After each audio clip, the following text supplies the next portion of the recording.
Naturally, I pull away. I distance from drama in my life. Yes, please do that. I distance. So I know I don't like drama, so yeah. But in business, sometimes you got to make a business decision. Like, how much of it are you willing to take to achieve a particular goal? And some people are drama. They are walking drama. They got drama and a pair of shoes, and they walk around. And there's a lot of that Not a pair of energy. shoes. Yeah. No, there's a lot of that energy in Dallas because I've seen it. I've been on all sides of it, and I've decided to step up against it over the last 6 or 7 years. Right. Like people still try here and there, but I deal with it head on. I either talk to that person head on, or if it goes somewhere else to another group, I say, hey, look, I'm gonna go ahead and just say it like it is. At the end of the day, me and that person aren't business compatible because I do things with a little bit more integrity. I cannot thrive off of drama because the problem with the drama is I don't mind discussing the challenge or the drama, but what's the solution? And when I cut these people off, and you know who you are in Dallas, when I don't want anything to do with y'all no more is because y'all have no solution. It's it's okay, we can have it out. Maybe you can get into in the back. But we got stuff to do. You know what I'm saying? So how do we move forward? And when if I don't know how to move forward with you, I remove myself. So it sounds like what I'm hearing about the difference between LA and Dallas, which obviously we know Los Angeles. And there's a lot more drama in LA, but really? What? And it's deeper. It's deeper. But they get the job done. Oh, because they know that's I was important. thinking you would have less drama because in Los Angeles they're the major media. It's a lot, but you can. It's weird. It's stuff. What? Like me and you can, we can be going at it all day behind the scenes, whatever, life, whatever, But we know we got to do this show. Right. We know we got to work with these sponsors. We know we got to show up to a photo op, or I got to see you later on this night. We got to go do something. Work come first, drama second. That's the way they do it. Well, and as an actor, I can tell you that. In Dallas, when I work with a production in Dallas, everybody is friendly and nice, and it might be a little slower, but and in LA, in LA as an actor, you can work one production and they treat you like royalty, and then you work the next one and they treat you like a dog. And it's the same. You have to, if you're going to work in LA, you have to roll with that. I mean, it's just the way it is. And to me, there's a lot of drama involved in that. There's a lot of prima donna attitude, and a lot of people that they have legitimately achieved some things. They have put some skins on the wall, so to speak, right, in LA, and they feel themselves a little bit, right? Mm-hmm. And they look at you and they're like, well, what you do? Tell me what you did. You didn't do nothing. You can't even tell me nothing. You can't talk to me. I'll tell you when to talk. And it's legit like that sometimes. Yeah. Oh no. I've seen it. No, because I was so just a little backstory about me. I'm come from the finance side of media or the entertainment business. Right. So I was always curious about all the stuff Scott talks about. So I come out of the office, out of my little accounting, finance, marketing, distribution life, and I started hanging out. And I started seeing some stuff. I was like, my eyes were perking up, and I just go back to the office, talking smack to my guys, yo, did y'all? It's and they're looking like, yo, stay away from all that. But it's like that. But I think I use Jamie Foxx for an example, Denzel Washington, Samuel Jackson. I don't know if a lot of people know this, but those guys been knowing each other, out of New York. Denzel and Samuel been knowing each other, but Denzel's career took off first. I think it was Lawrence Fishburne too. And y'all can correct me if I'm saying it, but they all started out together. But what they all agreed upon as guys out of New York, they was like, man, whoever make it, we back each other. And this is late 80s going into the 90s. But that's the way I feel like it should be anyway. Because I feel like, especially we know how this industry is, people of color anyway, it's always harder for just one, so let alone an army of us. Yes. Right. So we have to sit together. That's why I don't mind reaching out to people like you and a couple other people here in the Dallas area in the media that's of color, because we have to sit together to kind of... We do, and it's important now. The reason why it's important now is because, and this is one thing I'm going to say, I'm out of the military too, so I'm all about leadership. I'm all about team leadership. I'm all about He's in the military? Yeah, Navy. And so my mind, the great thing I liked about, what I do love about the entertainment industry, there is a lot of team. It reminds me of the military, and like you say, some commands are in better. You know, it's like that in the military. Same thing you say. But I knew how to navigate it. Right. That's why I do so well in the industry, because I already had that. You know, all that projects called it. There's a course I took in college, organizational behavior. that was an awesome course. I'm like every time I'm like my teacher was like, "You're doing very well in this course." I'm like, because I done seen all this stuff, like everything that's on the book. I'm like, oh my God, I live this. I know this type A, type B person. So it's just understanding people and know how to navigate. Okay, so Scott, because I know you are an actor also. So what films or TV shows or plays or anything that you acted where you felt like you made a difference, but you kind of like, I don't know if I should do this, or like I made a difference, but I don't know if I should continue with that show. Right. I can't think of one. I'm gonna tell you why. Oh, excuse me. Watch out now. I actually can't think of one, but I can tell you why. Because when I have left a show or a project, it's almost always not been my choice. I mean, what? Those kind of things just come to an end sometimes, right? Like that Queen of South thing they've been filming. What's that? Well, Queen of the South, yeah, they're done with that. But okay. that did shoot here, and okay. I did a few seasons with them, and that was a lot of fun. But sometimes I mean, as an actor, your dream is to do something and it catches fire and you ride it, right? You're a character in a TV show, and all of a sudden you're a recurring character and you're on all the time, or you think of commercials.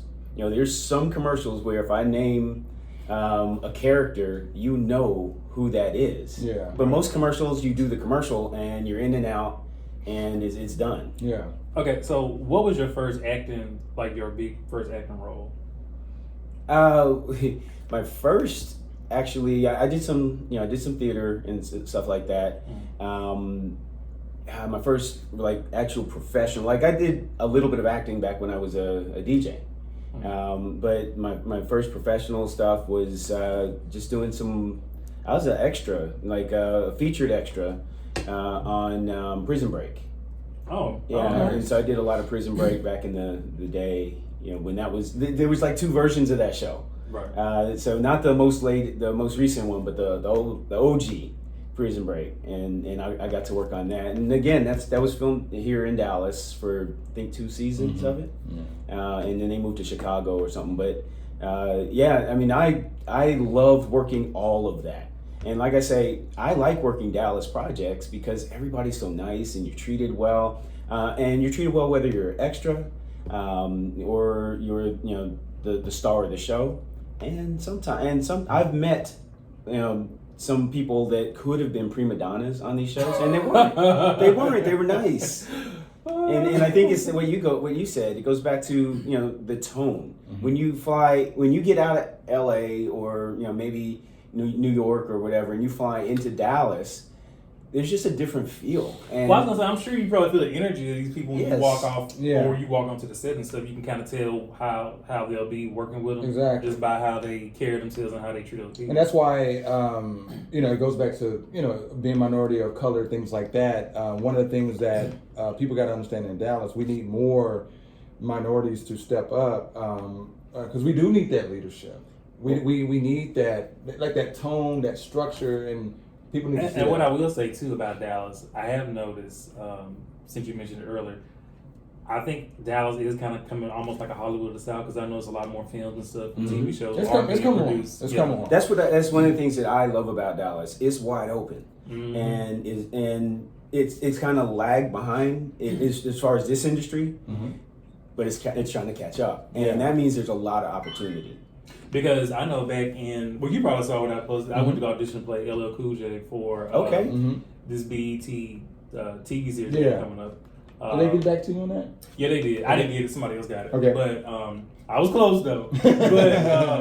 But I think he had been in the industry already acting. That would have been my first acting role. So I get it. But they came to Dallas. They only came to 2 places, Dallas, and it was it Newark? No, not Newark, New Jersey. It was somewhere in New Jersey they went to. Okay. But the fact that they came to Dallas looking for a talent lets you know that they know it's something here. There is So something there's a lot here. of talented people in Dallas. Right. And I mean Texas in general, right? Because Austin and Houston are huge as far as beds of talent, Right. and that's again that's our initial conversation with creating the Dallas Entertainment Media Network was there's so much talent, but nobody knows each other. And you're talking about minorities need to step up. Minorities need to step up with projects. Yeah. Right? Yeah. Do projects and bring people in, Right. It's very possible for this community to come together and, like you said, all what is it? The phrase is a rising tide raises all ships. Yeah. Right? We could do that here. Mm-hmm. And that would be very close to my heart. I live to do that. That was all I talked about when we put the Right. network together was how do we create opportunity for people here, and I don't have to get on a plane to go get a good role Right. in a TV show or a movie. There's projects here. Yep. And also scaling. Again, it goes back to some of the things I figured out over the pandemic, short form video. There's so much opportunity now with online streaming. You can do a lot of projects. You can do short films that can be quality. You can do an online TV show, kind of like what we're doing. That it can just be online. Like I don't want to tell the audience that I totally get trying to be in a major movie. All the I call it the top tier stuff. But everything's changed now. There's so much opportunity to do quality work, short form or Right. on these look at these online platforms. I mean, you got CBS, Paramount, all of them are dumping money into short form projects. So Yep. A minority owned business, you can't do a full length feature film, but you can still get with CBS studios or whatever and be like, hey, I got a short, and they got a budget set aside Well, that's true what for you're saying that. too, because actually, what was it back in July? Mhm. A lady I went to go interview, she works here at the radio station, but she put together a play. I don't know if you know Keisha Simone. I'm not familiar. Oh. Well, she put together a play and it's being turned into a movie now. Yeah. Nice. But she started with the play, right? I like to Yes. hear And that. then it leveled up. Yes, but Yeah. it goes back to you never know who's watching, and you Mhm. never know Right.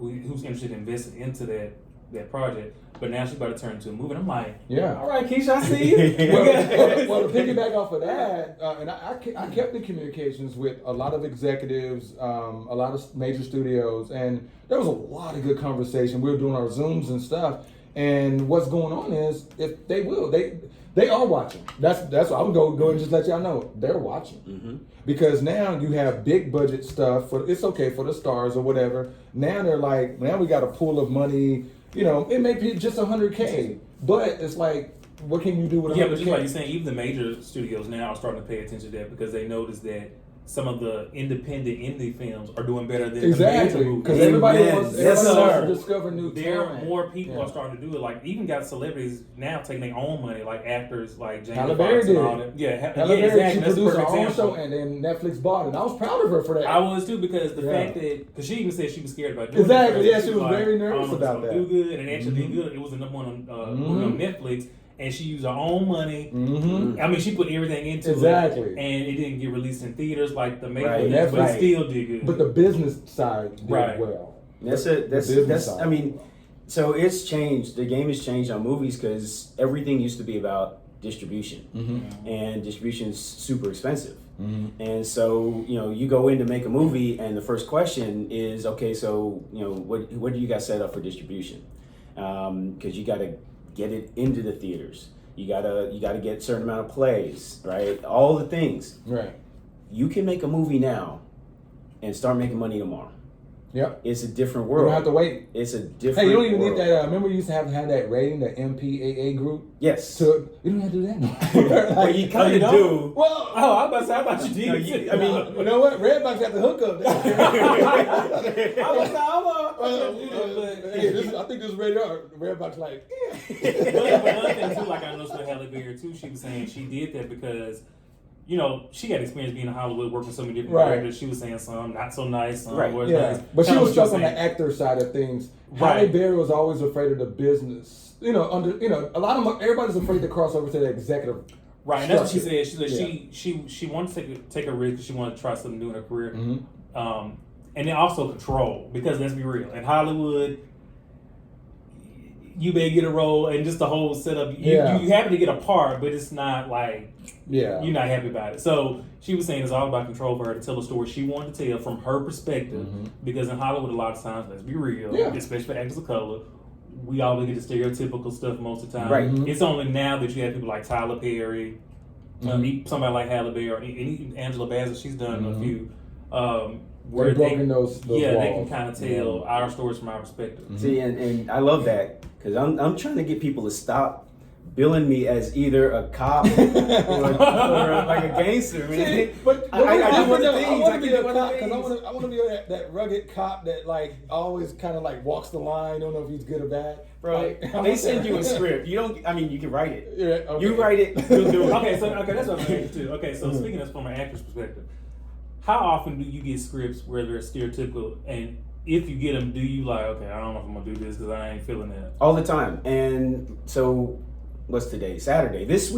Earlier this week, I got an audition request, and I declined it because it went hardcore in a direction that I didn't want to associate my name with, right?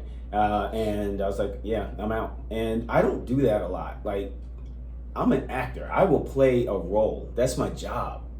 But I wasn't gonna play that role. And I mean, it comes up all the time. And it goes back to, what I was saying earlier.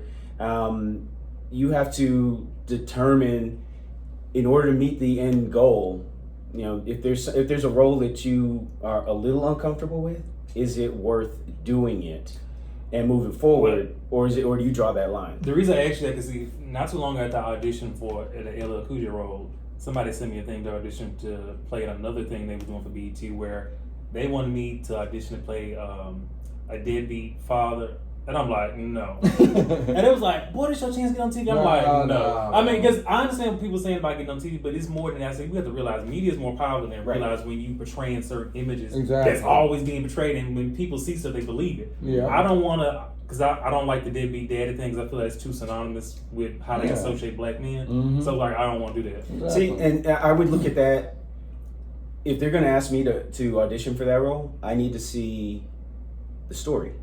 Like, somebody, like, if they're going to tell a story that is the opposite of, the moral of the story is something good, it's uplifting, but you have to have that deadbeat dad to tell the story, I might do that. That's artistic. It's artistic, Yeah. But the way I got it wasn't that. That's what I'm saying. Right, so I was like, it's just like, we're gonna get out here looking stupid. Right, and I feel like in too many times, it's only in like probably the last 3 or 4 years we seeing more, like even these superhero films and stuff like that. You see more black actors, right, and playing more roles that's not stereotypical, but that's fun. Like, which is bad to say since we talked about this. It's okay.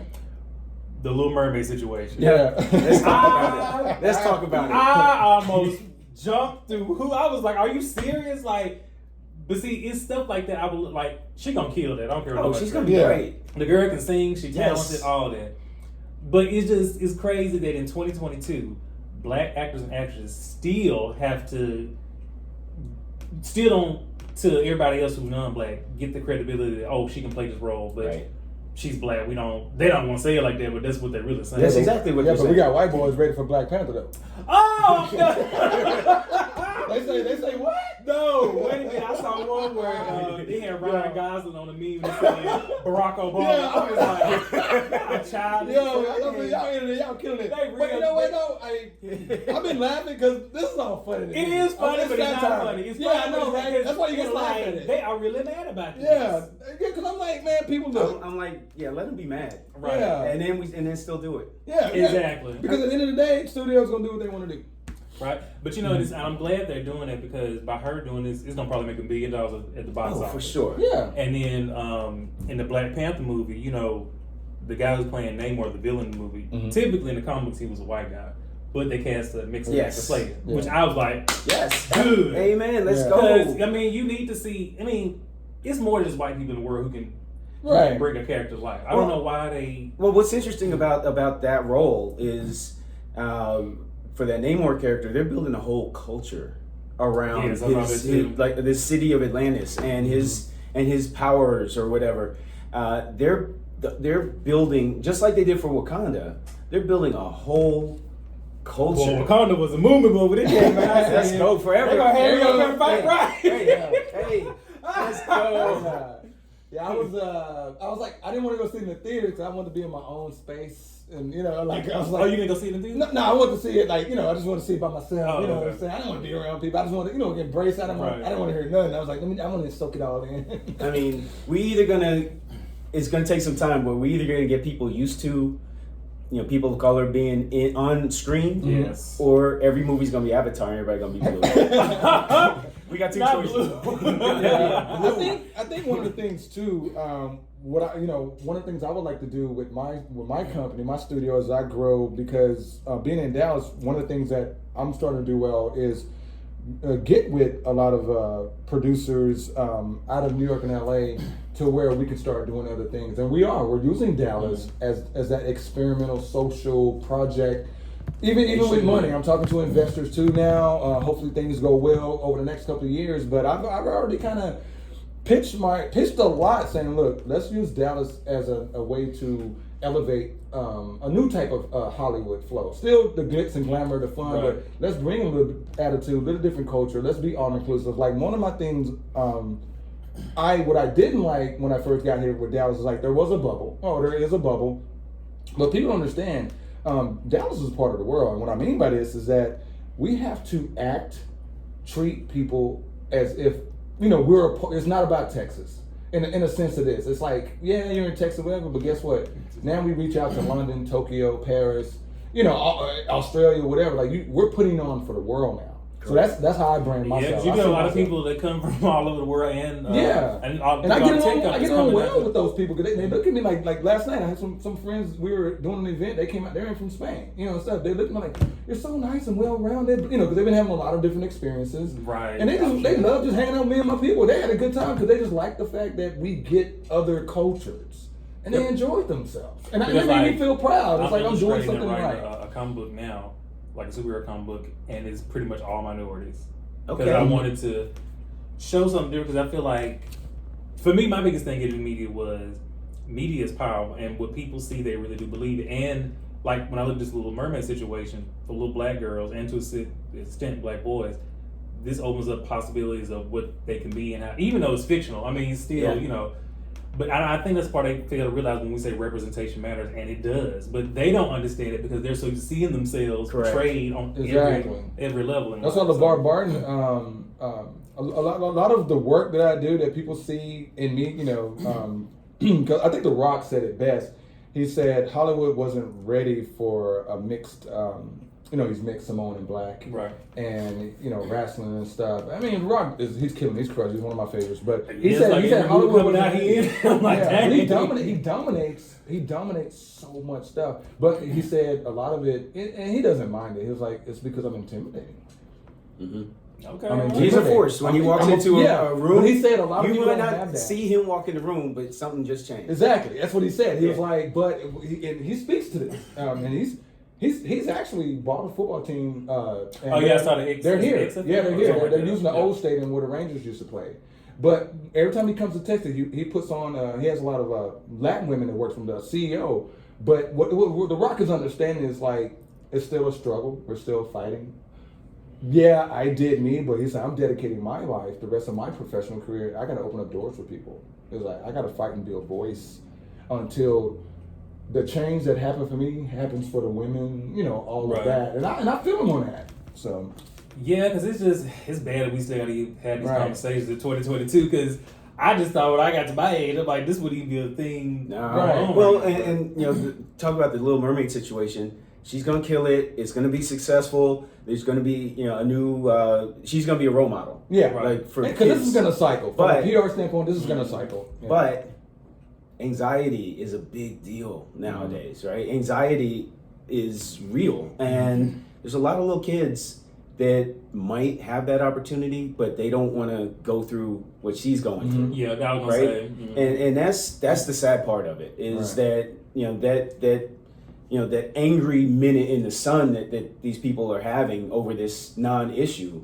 I know he Right? was ridiculous. Right? Oh This my God. angry minute in the sun. I could not believe It's stupid. how Right. like what you just showed me, the memes I saw on social media. I was laughing. It was funny, but it wasn't funny because I was like, I think really Dave mad Chappelle about behind this. this. Dave Chappelle, you behind this? We gotta laugh at it. I mean, Yeah, because you gotta Like laugh they was at it. making little things, but set it off showing like these white Yeah, guys. man. I was like, y'all play too much. I can't Yeah. I can't deal It's with a it. trip, man. It is, but I'm glad y'all gave y'all perspective on this because I feel like more people should speak out and say something about it to change it.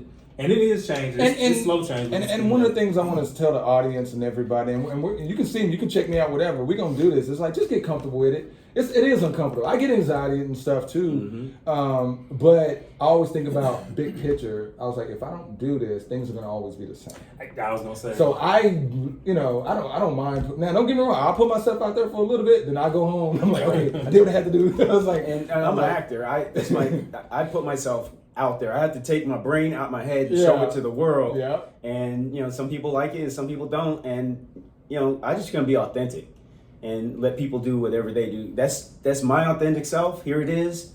You have your authentic reaction to it. I don't have to care. Yeah. Right. And so that's what you're always gonna get from me too. Right. That's a lot of fun. What I was gonna say, congratulations. Tell me a little bit about your award. I saw you. I saw you posting on social media. Oh yeah. So I got an award for. I went to New York to honor. I went to host an event for teachers and people in the tech industry, and I honor my father, who's a retired biology and math teacher. Nice. My teachers from high school, my sister who's a teacher, my aunt who's a teacher. Nice. And I didn't even know I was getting an award for it until back in March. Oh, they surprised. Yeah, they really surprised me. Okay. I was like, y'all playing, y'all for real. But yeah, they gave me an award for it, and I was glad to do that because I wanted to put black teachers anyway, put them out there. They put them on a little Titantron and all this stuff. So, because education has always been something big for me anyway, because I come from that background. Okay. So I wanted to make sure they get acknowledged. Because teachers are definitely underappreciated in America. It's crazy right now. I can go on. I was watching news yesterday. The shortages, the pay they're trying to do. It's a lot. That was your mistake. You was watching the news. Yeah, the target point's crazy. What I was gonna say too, before, do you work with any charities? Not yet. Okay. I'm looking into a few, particularly with. We can follow up on that because we're collaborating. My company's collaborating with people that are doing charities, coming together. I like community events, anything where we can show up and do some media, tell us. Oh yeah, I'm definitely interested in doing that because there's a few I'm looking into. Yeah. But before we go, how do they look both of you up to kind of keep up with your projects? Best way for me is just start with Instagram, and you find all my links. My Instagram is at Scotty A, SCOTTYAYY. Okay, there you go. And for me, I got two things going on. There's the business side of me, which is LaByron Thomas Media LLC, media consulting and taking care of people projects from behind the scenes. But we have Tables and Prows. It's entertainment tonight. So I'm LA Thomas. I switch over to the Hollywood stuff and follow along Tables and Prows. Tables and Prows on Instagram. We're doing a lot of fun things. We're out in the community. We're showing up to places, doing fun interviews, and rocking out and looking all Hollywood cool. So. Yeah, y'all do. I be looking at y'all pictures. Yeah, all right, we be on it. I will see y'all here next Saturday on DFWRadio.com. And I'll take pictures of y'all. Okay.